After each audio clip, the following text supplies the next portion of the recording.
you got to be, you have to make courageous moves and do things that, take courage.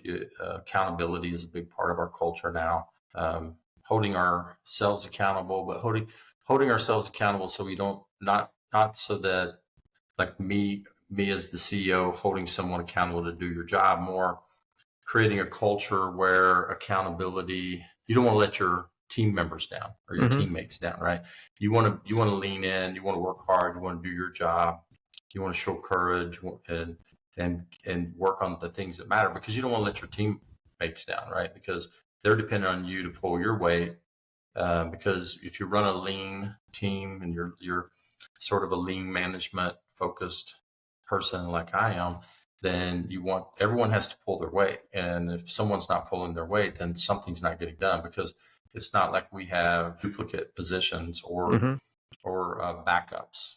People, there are no figureheads. Everybody's rolls up their sleeves and works in our company.